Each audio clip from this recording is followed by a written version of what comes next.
ठाकरे गट 18 जागांवर ठाम आहे। चेन्नीथलांकडून याच विषयी चिंता व्यक्त करण्यात आली, असं प्रकाश आंबेडकर यांनी म्हटलं आहे।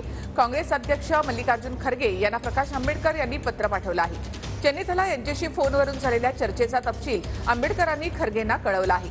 महाविकास आघाडीमध्ये 15 जागांवरून वाद आहे आणि त्यामुळे जागा वाटप रखडतंय, असं आंबेडकर म्हणतायत। महाविकास आघाडीच्या जागा वाटपामध्ये विलंब होत असल्याची तक्रार सुद्धा त्यांनी या पत्राच्या माध्यमातून केली आहे।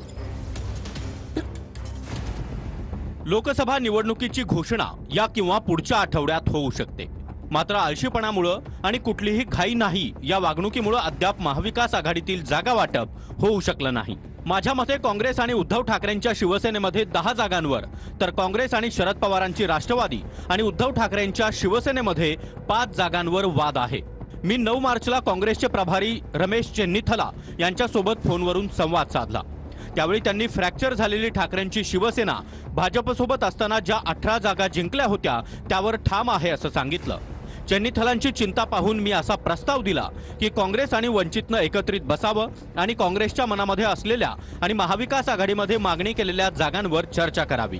तेव्हा मला असं सांगण्यात आलं की बाळासाहेब थोरात तुमच्यासोबत चर्चा करतील, मात्र अद्याप त्यांनी संपर्क साधलेला नाही। मात्र आशा आहे की चर्चेसाठी बाळासाहेब थोरात तारीख ठरवतील, जेणेकरून काँग्रेस आणि वंचित आघाडी हे दोघे मिळून भाजप आणि संघाला उद्ध्वस्त करण्यासाठी पुढे जातील।